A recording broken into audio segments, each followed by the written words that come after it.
오늘은 특별히 종교 개혁을 기념하는 주일입니다. 교회 절기는 아니지만 기념하고 생각하고 우리가 역사에 남기는 그런 날 중에 하나입니다. 1517년 10월 31일 종교개혁가 마르틴 루터가 95개 논제를 공포한 날을 기념하는 역사적인 날이지요. 루터는 로만 가톨릭 교회가 면벌부, 면죄부라고 얘기하는 면죄부를 판매하고 세속적이고 인본주의적인 철학에 깊이 물들어서 교리가 부패해져가는, 교리가 부패하면서 교회가 부패하는 그 모습을 보고 교황의 권위보다는 성경의 권위를 더 강조하고 오직 믿음으로 의롭다함을 얻는 이신칭의를 주장하면서 종교개혁을 시작한 것을 기념하는 날입니다. 이런 종교개혁자들의 정신을 또 그들의 주장을 기리기 위해서 세계의 많은 개혁교회들이 10월 31일 직전 주일, 해마다 10월 31일 직전 주일을 종교개혁 기념주일로 기억하고 있습니다. 개혁이라는 말을 아주 다양한 방면에서 사용되는 용어지요. 일반적으로 개혁이라고 하면 급진적이거나 본질적인 변화가 아닌 사회 혹은 어떤 조직의 특정한 면을 점진적으로 변화를 이끌어내고 고쳐가는 과정, 그것을 개혁이라고 합니다.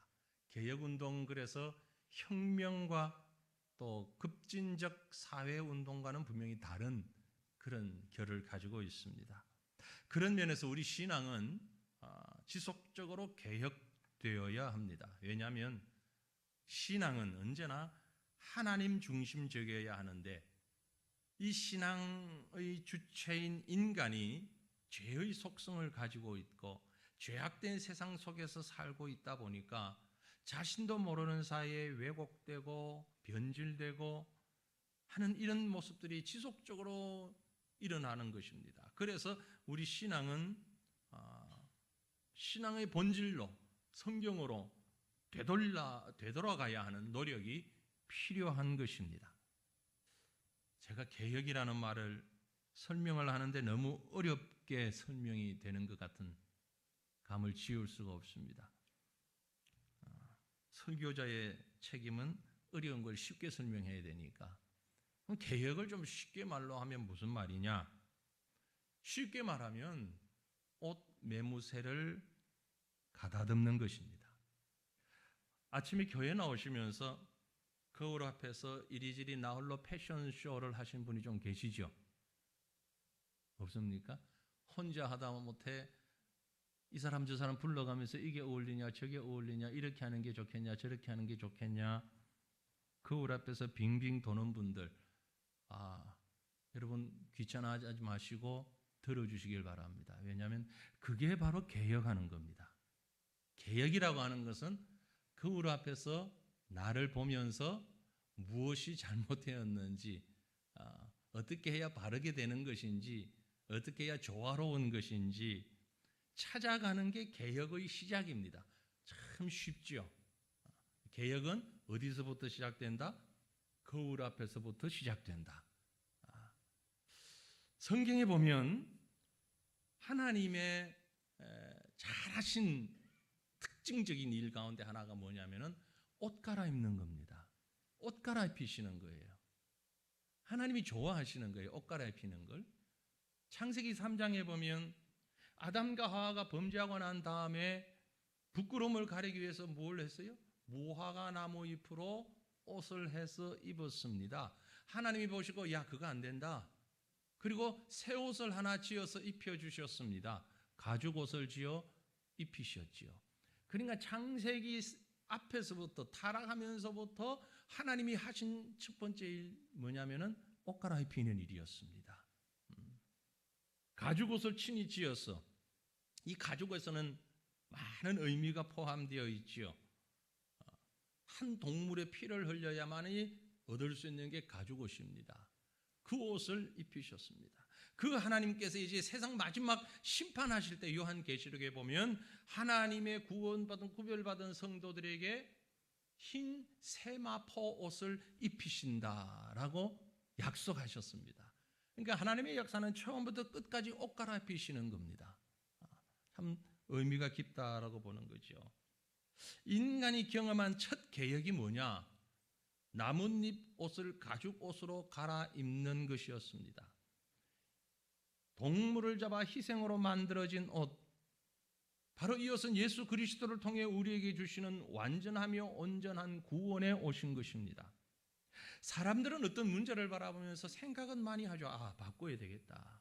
고쳐야 되겠다. 생각은 하지만 그걸 고치는 것이 쉽지는 않습니다. 쉽게 시작하지 못합니다. 더 많은 경우에는 그런 생각조차 하지 않아요. 의뢰히 해왔으니까 당연히 그렇게 하는 것이라고 생각하는 경우가 더 많이 있죠. 하지만 바른 믿음으로 살기 원하는 사랑하는 성도들이요, 개혁은 어느 한 역사적인 시점에서 특별한 사람들이 특별한 소명을 받아 역사의 전환점이 될 만한 어떤 문제를 해결하는 그것만이 개혁은 아닙니다. 그것도 개혁이지만 그것만으로 이해하지 마시길 바랍니다. 중요한 것은 개혁은 매일매일 우리의 일상 속에, 우리의 삶 속에서 스스로를 개혁해 나가는, 스스로를 바꾸어가는 것입니다. 개혁은 그런 면에서 생활과 의식 그리고 신앙 모든 면에서 이루어져야 하는 것입니다. 특별히 신앙적 개혁은 모든 일상의 개혁보다 더 중요한 시작이고, 이런 영적 개혁을 통해서 우리 삶이 전반적으로 개혁되어질 수 있다는 것을 기억하셔야만 합니다. 우리는 오늘 창세기 35장 말씀을 읽었는데, 여기에 보면 야곱이라는 한 인물이 중심에 등장을 합니다. 잘 아시는 것처럼 야곱은 어린 시절에 아버지를 속이고 축복권을 받아낸 일로 형 에서와 오랫동안 어려운 시간들을 지냈지요. 한참의 시간이 지난 이후에 극적인 형제 화해를 이룹니다. 야복 강가에서 하나님의 천사와 씨름하고 영적으로 또 육적으로 화목과 회복을 이루지요. 어찌 보면 야곱의 생애에서 큰 산을 넘는 것이었습니다. 이 일 이후에 야곱은 한숨 돌리며 약간의 안일함에 빠져들게 되었던 것을 볼 수 있습니다. 우리가 읽은 말씀 좀 앞부분에 33장에 보면 이 형 에서와의 모든 일들이 회복되고 난 다음에 33장 18절에 보면 야곱은 일단 세겜 땅에 정착을 합니다. 고향으로 돌아가지 않고 중간 경유지가 되는 세겜 땅에 정착을 하는 거죠. 나름대로 그곳에서 안정을 찾아가는 듯 했습니다. 그러다가 딸 디나가 그 세겜 땅의 휴이 족속 중에 하몰의 아들 세겜이라는 자에게 강간당하는 사건이 일어나죠. 딸이 강간을 당하니까 야곱의 아들들이 가만히 있지 않았습니다. 시므온과 레위를 중심으로 해서 피비린내 나는 복수극을 펼칩니다. 그래서 온 가정이 더 이상 그 지역에서 살아가기가 쉽지 않은 심각한 갈등 속에 빠지게 됩니다. 이게 창세기 34장의 내용입니다. 어느 정도 안정을 찾은 것 같다가 그런 위기에 내몰리게 되니까 세겜에서의 번영과 평안 때문에 하나님과의 관계가 조금 소원해졌던 야곱에게 하나님께서 다시 나타나십니다. 그리고 금방 우리가 읽었던 35장 1절에 하나님이 야곱에게 이르시되 일어나 베델로 올라가서 거기 거주하며 내가 내 형 에서의 낯을 피하여 도망하던 때에 내게 나타났던 하나님께 거기서 제단을 쌓으라 명령하십니다. 정말 힘들고 어려운 순간, 부모를 떠나고 가족을 떠나서 도망자의 신세가 되었을 때에 만나주셨던 하나님, 하늘로 이어지는 사닥다리의 환상을 보면서 하나님을 만났던 그곳이 바로 베델 아닙니까? 그때의 그 신앙, 그 마음으로 되돌아가라는 하나님의 말씀인 것이죠. 그래서 야곱은 이 하나님의 명령에 순종하여 베델로 올라가기로 마음에 결심을 합니다. 하나님과의 과거 그 뜨거웠던, 하나님과 깊이 있던 그 믿음의 시간들, 영적인 시간들을 회복하기 위하여 베델로 올라가라. 네, 올라가겠습니다. 그리고 이제 야곱이 자신의 현실을 추스리면서 하나님과의 그 크라이막스와 같은, 신앙의 크라이막스와 같은 열정의 순간으로 돌아가는 그 순간 야곱이 어떤 일들을 행했는가? 그것은 바로 야곱에게 있었던 중요한 개혁의 순간이었습니다. 개혁이 무엇이냐? 앞에서 말씀드린 대로 본래의 모습으로, 하나님과의 가장 가까웠던 모습으로, 하나님의 말씀에 가장 정확한 자리로 되돌아가는 것이 영적 개혁이라고 본다면, 오늘 야곱이 가졌던 개혁신앙, 바로 저와 여러분이 함께 이런 믿음을 가지고 이런 모습으로 우리 스스로를 개혁하며 나아가야 하는 그런 신앙이라는 것입니다. 그래서 이 아침에 이 야곱의 개혁의 모습을 보면서 우리 함께 개혁하는 신앙의 삶을 살아가기를 원합니다. 그런 결단이 함께 있기를 주님의 이름으로 축원합니다. 그럼 야곱이 어떤 모습을 통해서, 어떤 과정을 통하면서 개혁을 해 나갔는가? 어떤 내용으로 자신을 개혁했는가? 보면 가장 먼저 시작한 일은 우상을 버림으로 개혁 신앙을 시작했습니다. 자기에게 있는 모든 우상을 버렸어요. 본문 2절 말씀에 보면 야곱이 이에 자기 집안 사람과 자기와 함께한 모든 자에게 이르되 너희 중에 있는 이방 신상들을 버리고, 너희 중에 있는 이방 신상들을 버려라고 했어요. 야곱의 자기 개혁 첫 걸음은 바로 이것이었습니다. 자신과 가족들에게 있는 이방 신상을 버리는 일이었어요. 야곱의 가정에 이미 이방의 신상들이 가득 있었다라는 얘기죠. 이 말씀은 이방 신상이라는 말, 그 성경 원어 히브리 원어를 보니까 엘로아라는 말인데 정관사가 붙어 있는 남성 복수형 명사예요. 복잡하다. 정관사 붙어 있는 남성 복수형 명사. 쉽게 얘기하면 뭐냐면은 이방 신상들, 그런 말이에요. 이방 신상들, 영어로 번역하기를 the foreign gods, 이방인들이 섬기는 잡다한 신들, 그 말이에요. 그러니까 그들의 집안에, 야곱의 집안의 식구들 속에 여러 가지의, 한두 가지가 아닌 여러 개의 우상들이 있었다는 얘기예요. 구약 성경을 번역한 그 아람어, 조나탄 탈굼이라고 하는 아람어 번역 그 본에 보면 이 부분을 세겜 사람들의 신당에서 가져온 신상들, 그렇게 표현했어요. 세겜 사람, 그 땅에서 살고 있던 세겜 사람들의 신당에서 가져온 신상들. 이것은 이제 고고학적인 그 자료들을 보면 뭐 큰 신상뿐만이 아니고 그저 몸에 지니고 다니는, 우리 요즘으로 목걸이라든지 호주머니라든지 뭐 들고 다닐 수 있는 조그마한 그런 신상들, 다양한 신상들, 우리나라 문화에 보면은 부적 같은 뭐 이런 모양들을 신으로 섬기며 지니고 있었던 것입니다. 야곱이 그걸 다 버리라고 한 거예요. 다 버리라고. 그래서 뒤에 나오는 말씀을 먼저 보면 그들은 자기 손에 들고 있던 이방 신상들을 야곱에게 넘겨주면서 땅에 파묻고 다 버렸어요. 본문 4절에 보면 그들이 자기 손에 있는 모든 이방 신상들과 그랬죠. 자기 손에 있는 모든 이방 신상들, 잡다한 것들을, 또 자기 귀에 있는 귀고리들을 야곱에게 주었다. 그것을 다 묻어서 버렸다 이 말이죠. 자, 그러면 여기서 우리가 생각할 것이 있습니다. 아니, 다른 사람도 아니고 야곱의 가족들이 왜 이런 이방 신상들을 가지고 있었을까라는 거죠. 그렇잖아요.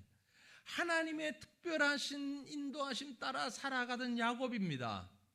외삼촌 라반의 집에서 20년이 넘는 시간 그렇게 지나오면서 그 가정이 형성된 것들을 우리가 성경에서 보잖아요. 하나님이 함께 하셨던 집안이에요. 언약의 가정이에요. 하나님의 살아계심을 체험했던 일들이 한두 가지 아닌 그런 가정입니다. 적어도 요즘으로 말하면 전통적인 아주 모태신앙을 가진 제대로 믿는 집안의 사람들입니다. 그런데 왜 이런 이방 신상들이 있었냐라는 거죠. 버리라고 그래서 버렸습니다만은 왜 그걸 가지고 있었는가라는 거죠. 한번 묵상해 봅니다. 왜 가지고 있었을까? 그건 아마도 세겜 사람들과 원활한 교류를 하기 위해서 가지고 있었을 가능성이 큽니다. 세겜 땅에 살면서 그 사람들과 교제하며 살아야 되잖아요. 그러면 자연스럽게 그들의 문화 속에 들어가야 되는 겁니다. 그들의 문화 속에 들어가야 대화거리가 생기는 것이죠. 그렇지 않습니까? 우리가 세상 사람들과 대화를 하려고 하면은 요즘 유행하는 드라마가 뭔지, 유행하는 노래가 뭔지 알고 함께 이해하고 뭐 불러보고 또 뉴스에 나오는 요즘 핫한 뉴스가 뭔지 알잖아요. 알아야 되잖아요. 그래야 대화가 통하잖아요. 보세요. 야곱의 가족들이 원래는 유목민입니다. 떠돌아다니면서 목축을 하던 사람들이 세겜 땅에 딱 가보니까 그것은 농경사회예요. 정착하면서 농사 짓는 사람들이에요. 새로운 문화가 눈에 보여요. 그리고 그들이 하는 행동들, 하는 삶이 새롭게 보이는 거예요. 그래서 그들과 함께 어우러져 살기 위해서 자연스럽게 그들이 섬기는 이방의 신상들이 뭐 그렇게 대수롭지 않게 여겨졌을 수도 있습니다. 운동 시합 나가기 전에 이걸 지니면은 괜찮아. 뭐 운동선수들 가운데 그런 생각들을 많이 가진다 그래요. 어떤 사람은 빨간 팬티를 입어야 이긴다고. 늘 그런 사람도 있다고 할 만큼 뭐 그렇게 어찌 보면 사소하고 별거 아닌 것처럼 보이는 바로 그런 부분들입니다. 또 한 가지는 왜 야곱의 집안 사람들이 이방 신상들을 가지고 있었을까? 이방인들의 번영을 동경했기 때문이다. 세겜 사람들을 보니까 월등히 잘 산단 말이에요. 우리보다 아주 행복하게 사는 것 같아요. 문명적인 삶을 사는 것 같아요. 그래서 어찌 보면 눈이 희둥그레졌는지 모릅니다. 요즘 세계의 많은 사람들이 K-팝, K-문화, 뭐 K-화장품, 뭐 말만 하면 K 그러다가 나저 KO 되지 않을지 모르겠는데 한국 사람이 하는 건 다 좋아 보인대요. 예. 그래서 한국 남자는 전부 배용준 같은 줄 아나 봐. 예? 드라마에 나오는 아주 멋쟁이처럼만 보이는 것 같아. 와보니까 실제는 아니거든. 저 같은 사람도 있거든. 그러니까 실망하는 거예요. 한국 사람은 다 드라마에 나오는 배우 같은 줄 알고 동경하는 마음들이 있는데 야곱의 집안 사람들이 아마 그랬지 않았을까 싶어요.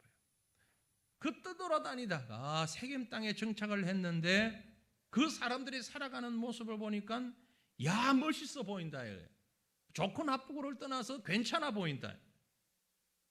그래서 그 모든 부분들을 사실 본받기 시작한 것이 한마디로 이방신상. 그래서 저는 이 본문 말씀에 있는 이방신상들을 버려라는 이방신상을 한마디로 말하면 세상에 대한 동경, 그걸 버려라는 것입니다.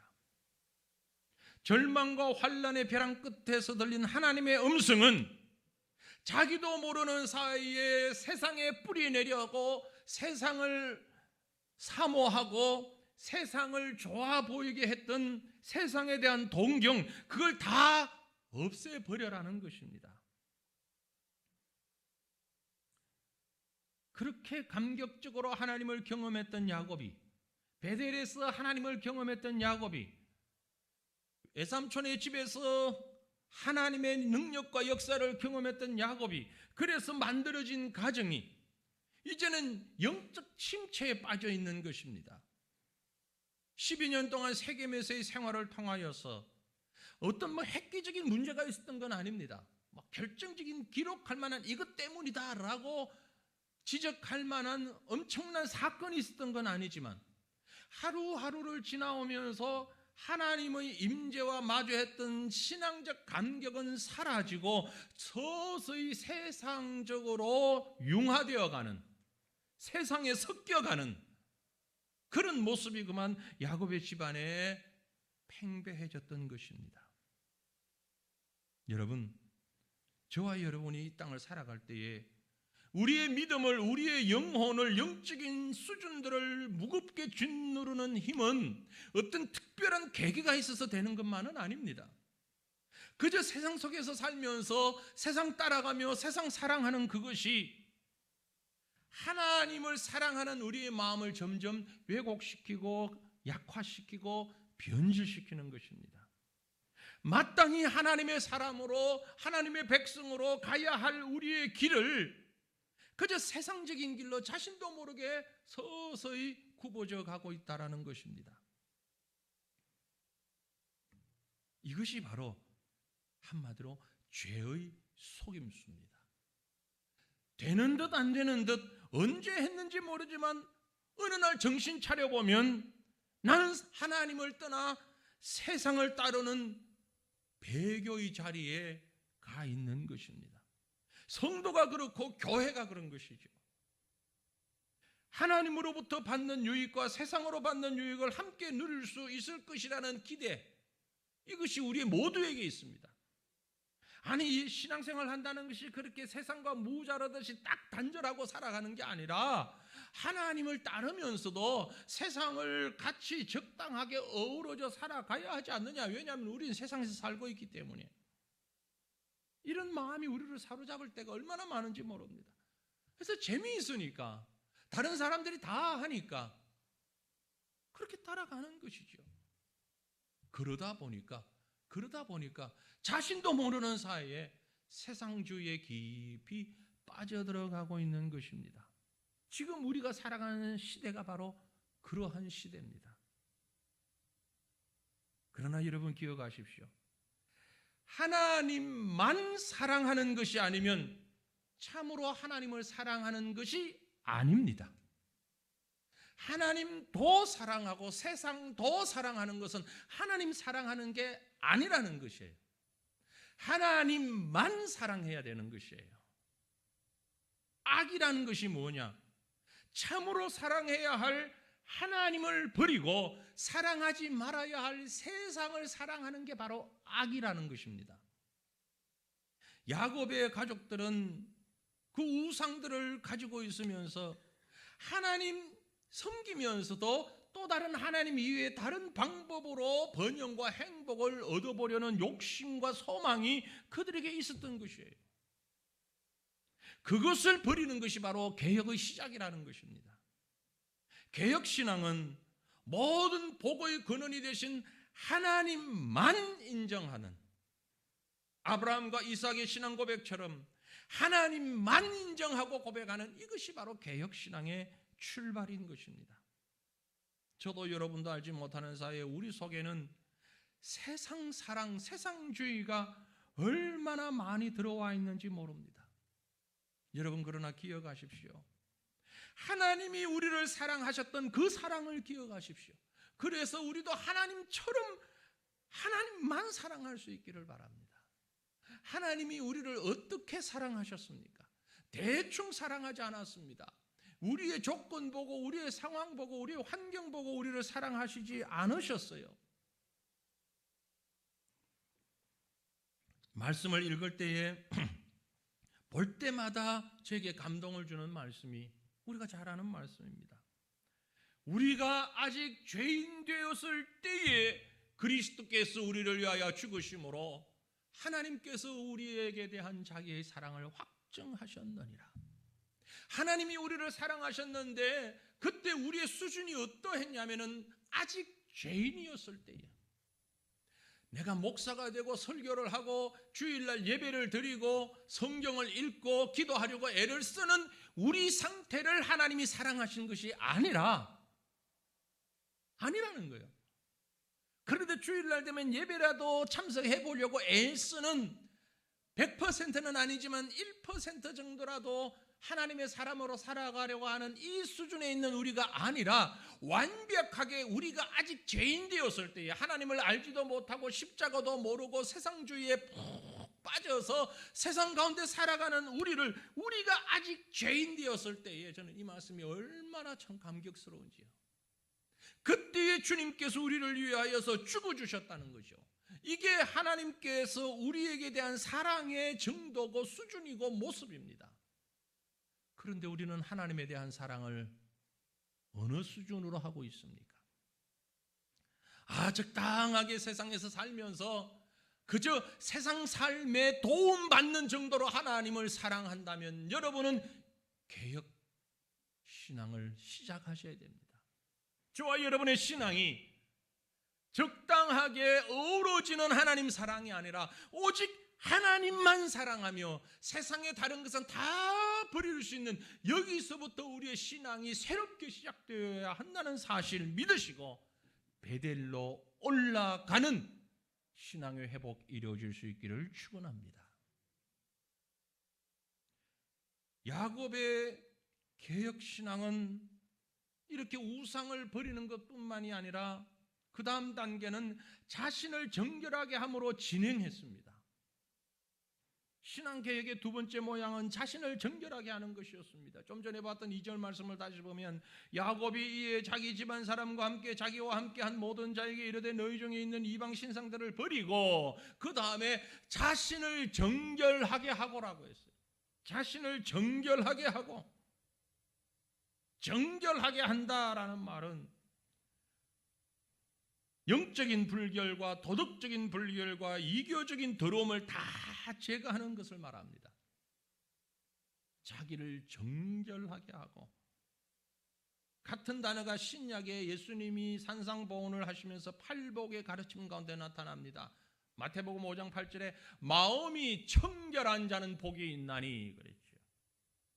그들이 하나님을 볼 것이라. 여기 마음이 청결하다라는 말이 오늘 창세기 35장 2절에 자신을 정결하게 한다라는 말과 같은 단어인 것이죠. 청결하게 한다, 카탈로이라는 단어인데 이 말은 원래 무슨 말이냐면요, 물 같은 것으로 무언가를 오물이 묻은 걸 씻어낸다는 의미입니다. 우리 주님의 말씀은 마음이 청결한 자는 그 품성에, 그 심령에 처음부터 깨끗한 사람이 아니라 죄악으로 물들었지만 오염되었지만 그것을 깨끗하게 씻겨진 사람들, 그런 의미예요. 구약에서 보면 이 정결의식을 원할 때에 성막에 가서 제사를 드림으로 자신을 정결하게 했습니다. 그러나 그것은 하나의 의식적인 표현일 뿐이었습니다. 모든 죄와 모든 허물을 다 던져버리고 오직 그 마음이 하나님만으로, 앞에서 말씀드린 하나님만 사랑하는 마음으로 채워지는 것을 말합니다. 말씀드린 대로 야곱의 가정에 사랑하는 딸 디나가 강간당하는 사건을 통해서 아들 시몬과 레이가 복수국을 펼치죠. 이유가 어떻게 되었든 피비린내 나는 살상이 시작이 되었습니다. 감정이 앞서서 일을 치르고 보니까 절망과 두려움의 벼랑 끝에서 정신이 번쩍 드는데 보니까 이미 자신들은 낭떠러지에 있다는 것을 알게 되었습니다. 이게 아니구나. 이게 정상적인 방법은 아니구나. 신앙적인 개혁은 세상적인 습관 끊고 하나님과의 관계를 회복할 때에 자신의 심령을 들여다보는 것입니다. 그리고 자기의 심령 가운데, 자기의 마음 가운데 욕망이 가득 찬 마음이 아니라 하나님으로 가득 찬 마음을 회복하는 것입니다. 세상적인 의미로 청결이라고 할 때에 깨끗이 씻어서 아무것도 없는 것으로 생각하기가 쉬운데, 성경이 말하는 청결, 영적으로 정결함은 아무것도 없고 텅 비어있는 공허함이 아니라 그 속에 삼위일체 하나님으로, 하나님의 사랑으로 가득 찬 상태를 청결이라고 말할 수 있는 것입니다. 진공 상태가 아니라는 것입니다. 거룩하신 하나님 앞에 나아가서 하나님께서 내게 채우시는 마음으로 가득 채우는 것을 말하는 거죠. 하나님 앞에 동물을 잡아서 제사 드리는 것으로 끝나는 것이 아니라, 그것은 구약적인, 어찌 보면 영적 초보적 단계라면 그 다음엔 우리 속에 그 심령 가운데 거룩하신 하나님으로 가득 채우는 것을 말합니다. 성숙한 신자는 회개의 과정을 통하여서 내 속에 있는 모든 죄악들을 다 드러내고 악한 요소들, 오염된 요소들을 다 씻어내고 그것으로 가만히 있는 것이 아니라 그 속에 다른 것으로 가득 채우는데 무엇으로? 거룩한 하나님의 영으로 가득 채우는 것. 이것이 바로 정결한 심령이라는 것입니다. 개혁은 그 과정이 있어야 합니다. 그래서 진정으로 개혁하는 사람들은 하나님의 말씀에 대하여서 깊이 연구하고 그 말씀을 심령에 담고 그 말씀대로 살아가기 위해서 애쓰는 사람들이에요. 그저 세상적인 것 다 버리고 내가 회개합니다, 눈물 흘리는 것으로 자신을 개혁하는 것이 아니라 바른 구원이 무엇인지, 바른 예배가 무엇인지, 바른 생명이 무엇인지 말씀을 통하여 내게 주시는 하나님의 은혜로 가득 채워질 때에 이것이 진정한 개혁의 과정이 된다는 말씀인 것입니다. 사랑하는 성도들이여, 참으로 청결한 마음과 온전한 믿음의 모습으로 날마다 자신을 돌아보며 개혁함으로 하나님의 능력이 우리 삶에 가득한 그런 삶을 살아가는 저와 여러분 되시기를 간절히 바랍니다. 이렇게 내 속에 있는 것을 드러내고 주의 능력으로 체험받았을 때 마지막 개혁의 완성은 의복을 바꿈으로 그 개혁이 완성되었습니다. 야곱의 신앙 개혁의 마지막 방법은 의복을 바꾸는 것이었습니다. 금방 보았던 2절 말씀 다시 보면 야곱이 이에 자기 집안 사람과 자기와 함께한 모든 자에게 이르되 너희 중에 있는 이방 신상들을 버리고 자신을 정결하게 하고 너희들의 의복을 바꾸어 입으라. 너희들의 의복을 바꾸어 입으라. 의복을 바꾸어 입는 것은 불신앙의 습관 속에서 돌이켜 경건한 행실로 돌아가는 것을 말합니다. 옷을 갈아입는다는 것은 단순히 외형적인 모양을 바꾸는 것 이상의 의미가 있습니다. 오늘날도 그렇지만 특별히 구약 성경이 기록된 그 시대의 옷은 그 사람의 인격이나 삶과 본분과 불가분의 관계를 가지고 있습니다. 구약 성도들은 심각한 문제로 하나님 앞에 나와서 애절한 참회와 통곡과 회개를 할 때는 하나님 앞에서 옷을 찢었다고 기록되어 있는 부분이 많이 있습니다. 그것은 하나님 앞에서 옷을 찢었다는 것은 자기의 영광을, 자신의 신분을 다 찢어놓는다는 것을 의미합니다. 성도의 경건하고 의로운 행실을 성경에서는 의복으로 비유하기도 했습니다. 요한계시록 19장 8절에 보면 그에게 빛나고 깨끗한 세마포 옷을 입히도록 허락하셨으니 이 세마포 옷이 무엇이냐 하면 성도들의 옳은 행실이다 그랬어요.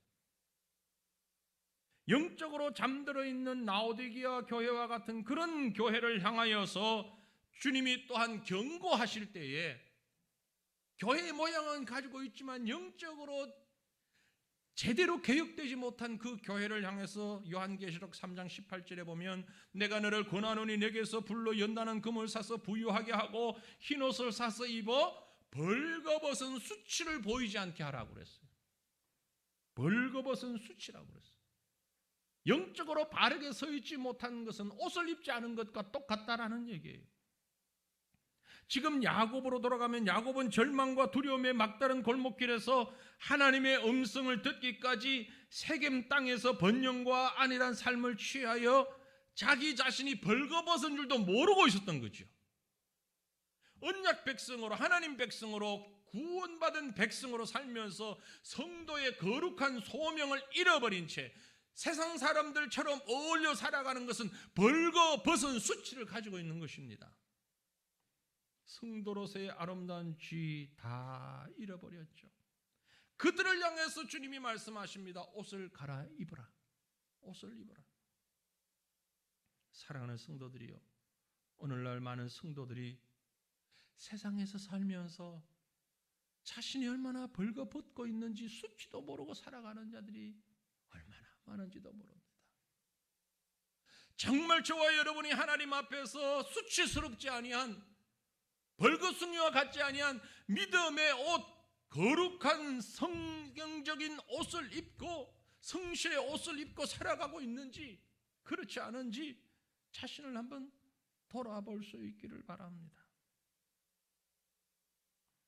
절망과 두려움의 벼랑 끝에 있는 죄인들을 찾아오신 주님께서 우리에게 세워주신 가죽옷과 같은 거룩한 구원의 옷, 은혜의 옷, 이것을 입으라는 겁니다.